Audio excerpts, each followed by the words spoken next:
Well, hello there. I'm Cody, and this is Wall Street Breakdown. Now, 2017 is about to wrap up. That's right. That's all of it. The trading is done. All the numbers are in the books. We've got what we would consider to be the best trading year probably on record in our rearview mirror. But I want to make sure that everybody knows going into 2018, the economy still looks very, very strong. And while a lot of the topics we're going to cover today may not be as prevalent next year, in a market like we've had in 2017, you could have been invested in almost anything and found yourself being quite prosperous. Now let's remember, going into 2018, things may change. Things could turn around. You need to be doing your proper due diligence and making sure you're adjusting your portfolios and the portfolio allocations accordingly. With that being said, let's take a look at the number 5 biggest story in the markets for 2017. Come on with me. Taking a look at the semiconductor industry. I know you're thinking semiconductor industry. That's not near as exciting as the actual things that these components build, right? My computer for me to play video games, or my cell phone, the iPhone. Cody, how is that not the number 1, number 2 topic we're going to talk about? Why at number 5 are we going to get into the component makers as opposed to talking about some of the bigger picture items that make the news headlines? Well, the fact is that the semiconductor industry did outstanding this year, and we think it hasn't got near enough press, and we should deservingly give it a little more love. If you were invested in semiconductors in 2017, you probably made out like a bandit. While the S&P and Dow were up in the 20% range, the semiconductor benchmark index was up about double what the major indexes were up. So let's take a look back at 2017 and what made the semiconductor industry just so profitable. So the iShares Philadelphia Semiconductor ETF, which is basically the benchmark for the United States semiconductor publicly traded companies, found itself up year to date at the close yesterday on Friday, up 39.83% on the year. 39%. That is an outstanding gain. And you've got to be wondering why. Why were semiconductors, the components, up so much? I mean, like we said, a lot of the things that these components go into are usually the things that get all the press. But it turns out the components inside these items were doing a lot more and actually had a lot more demand on the industrial level, which drove the share prices quite a bit higher. So, well, before we get into the actual iShares Philadelphia Semiconductor Index, let's take a look at Samsung, which is not traded in that index. Samsung traded overseas. Samsung found itself up 82% on the year. Samsung, a very, very large component maker, despite the fact that they also make all sorts of devices that you're probably familiar with. Samsung actually in the third quarter took over the number 1 spot from Intel as the world's leader in semiconductor component manufacturing. That is a significant jump for Samsung, and considering they also make a lot of the devices, they're making the components for their competitors' devices as well. That helps Samsung have an outstanding year for 2017. Some of the other major companies that do make up the iShares Philadelphia Semiconductor ETF are companies like Texas Instrument. Texas Instrument started the year off around $75 a share. They found themselves at the end of the year trading at roughly $104 a share. Pretty good growth, right? Like we were saying, semiconductors up quite a bit. Intel started the year around 37 and closed the year around 46. Nvidia, which is getting into a lot of new emerging markets in regards to semiconductors and the use that Nvidia is going to be in, we're going to talk about that in a bit, started the year at $105 roughly, closed yesterday at $193. We mentioned Intel and Nvidia. They're actually the market leaders in autonomous vehicle semiconductor production, so they also on the forefront of some emerging technology going forward, not just the high demand for semiconductors that are out there right now. Now Qualcomm, $64 a share, basically in line with the same price they started the year at. Qualcomm has had a lot of licensing issues. They've had a lot of blowback from companies they've been doing business with. They find themselves in a lot of litigation. We've covered this in some videos before. Unfortunately for Qualcomm, despite the rest of the industry being up, Qualcomm finds themselves being the laggard. And by laggard, I mean they basically just broke even. That's not bad when you consider being a laggard and not being the actual benchmark company in the industry. When you just break even and don't find yourself losing significant share price, even though they're probably losing significant market share, they're doing all right. Broadcom, man, Broadcom, they make a lot of components for a lot of the stuff you use, including your brand new iPhone X. Broadcom went from around $180 a share up to $256 to close the day out yesterday, making for an exceptional gain in 2017 for Broadcom, which is also in the process of trying to take over Qualcomm. Now, Qualcomm has rejected a lot of Broadcom's approaches. Broadcom came with 11 board of director members. They were trying to get into Qualcomm to try to enhance their ability for a hostile takeover. That unfortunately has been rejected by Qualcomm, but you can imagine that Broadcom is going to remain pushing very strong to get Qualcomm under the Broadcom umbrella. It's a pretty good price premium they're looking to pay for Qualcomm, and I would imagine a lot of Qualcomm shareholders are thinking that the deal might be good when you look at the actual numbers and you realize that all these other semiconductor companies have been up so much. Shareholders at Qualcomm got to be looking at that Broadcom offer and thinking that it might be best to get out now from a company that has ostensibly their name run through the mud a little bit by other companies they've done business with, to get under the Broadcom name, which has very good reach and a very good pipeline dealing with all these other companies. It might be a lot more beneficial for shareholders and that company as a whole to bring all their proprietary stuff, including the Snapdragon processors that they make, over to the Broadcom company, but we'll have to see how that plays out in 2018. When we look at the industry as a whole, revenue growth in the entire industry of semiconductors was up about 21%, and that found the industry at the end of the year making revenue of $429 billion. So that revenue number jumped 21%, and it is up significantly. That is an outstanding number. I don't understand how semiconductors aren't getting more mainstream media coverage, but I think the fact is that they do make the components of much more fancy items. They're not the fancy companies that end up putting these items out at retail.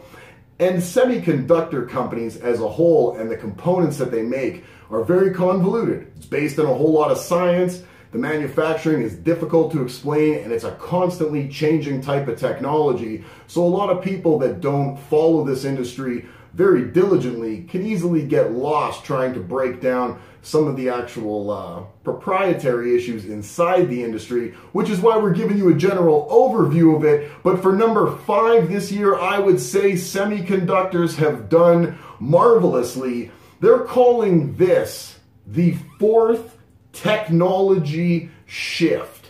That's right. So we've had 3 other generations of technology. And the problem with a lot of this technology is it's very, very cyclical. Now we're actually on the idea in the markets that the cyclical nature of this industry might be going away.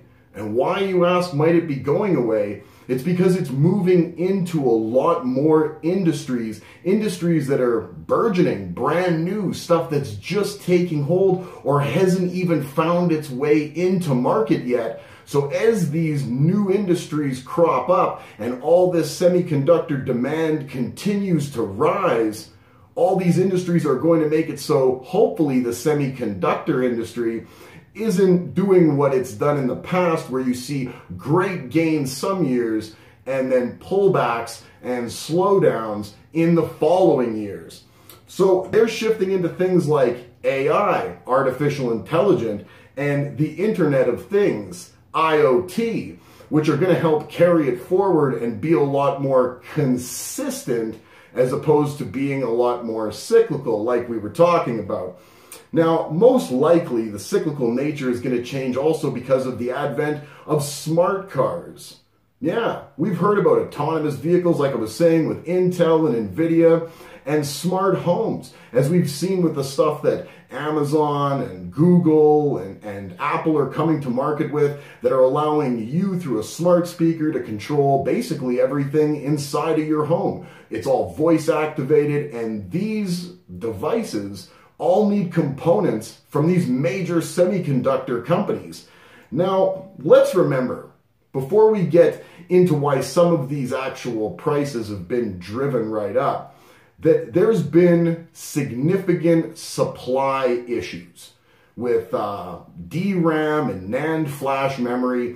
There's been issues with the fact that they just can't make enough of it. Now, we found in the fourth quarter of 2017 that these supply issues are slowly starting to correct themselves. So going into 2018, you might notice that a lot of these companies aren't having the same sort of competitive advantage against their other counterparts that they might have had through 2017, because a lot of people are finally starting to get on pace, and their ability to fill the actual supply chain is becoming a lot more robust. So the demand for things like the NAND flash memory or DRAM is probably going to even out a little bit, even though market growth in NAND flash memory and DRAM was substantial in 2017 and is going to continue to substantially grow at a relatively exponential rate, 20-30% in 2018, but you're going to find a lot of these companies, like I was saying, a lot more able to meet demand, which is probably going to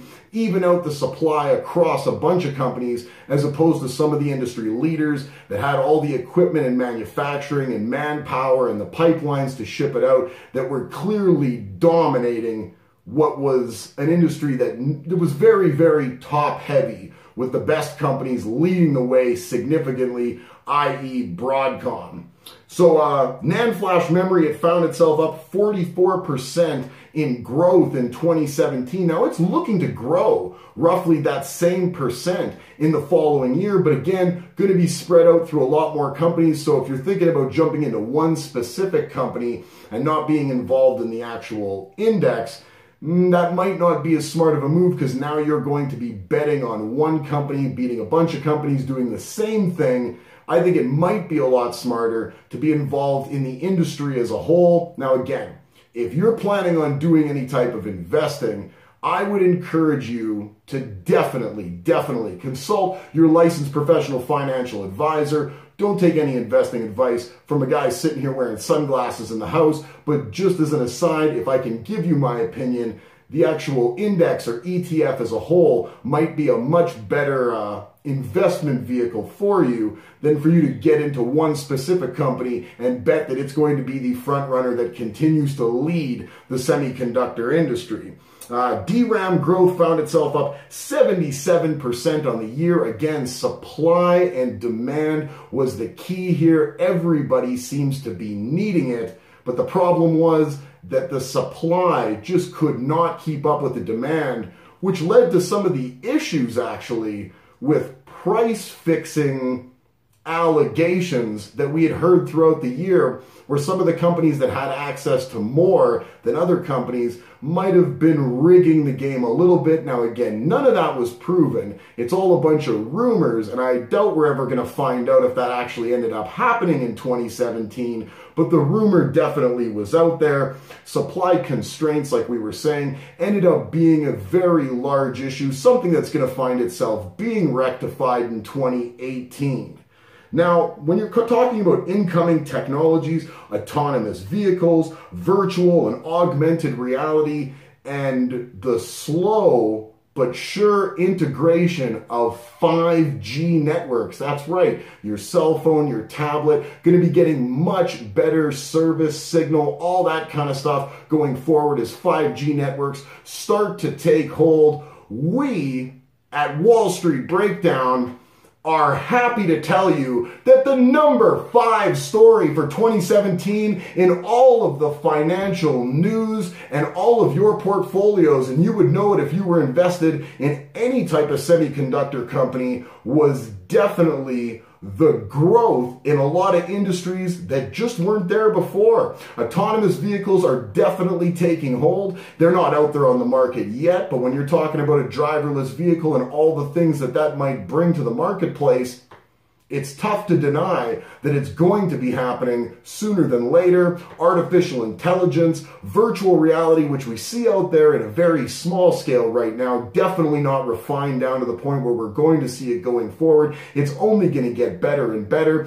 These component makers have done an amazing job. 2017 for the semiconductor industry was amazing. I can't say enough about it. When you take a look at an ETF that was up almost 40% in a marketplace that had indexes up well over 20%. This is a whole industry that was dominating and not getting the type of news recognition it probably deserved. I hope that this video at number 5 for our countdown of the financial news year in review series gives them a little bit more of the pat on the back they definitely deserve. It's not a flashy industry to be selling the components inside your phone. I doubt there's very many of you taking a ball peen hammer and smashing it open and taking a look at all the parts and pieces that are inside there, but I can assure you that it was these companies that made all these devices and all the sweet new devices you're going to get in your car, in your phones, in your homes, in all your wearables, in all sorts of virtual reality and all sorts of autonomous vehicles.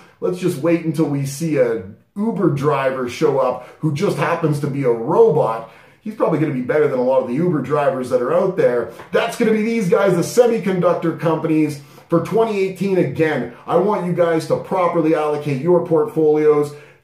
Take into consideration that things are going to be changing. It's an ever-changing landscape, but 2017 was marvelous for the semiconductor industry as a whole, and there you have it. That's number 5 for the year in review. I'm Cody from Wall Street Breakdown. I thank you for joining us. I hope you guys had a marvelous Christmas season with your family and your friends, got all the presents that you wanted. I hope that your New Year's is going to be very safe and you're looking forward to an outstanding and flourishing financial market in 2018. I'll be back with the number 4 story very shortly, but while I'm in the process of preparing number 4, why don't you like this video, subscribe, hit the notification bell, and make sure you leave us some comments. We love hearing from you. We want to know, were you in the semiconductor ETFs this year that made all the money? Were you invested individually in some of these companies? If you were, you probably made a grip of money, and good for you. In a market that was up outstanding numbers, these companies were definitely helping to lead the way. I'm Cody from Wall Street Breakdown. Thank you very much for joining us, and we hope you have an excellent financial 2018.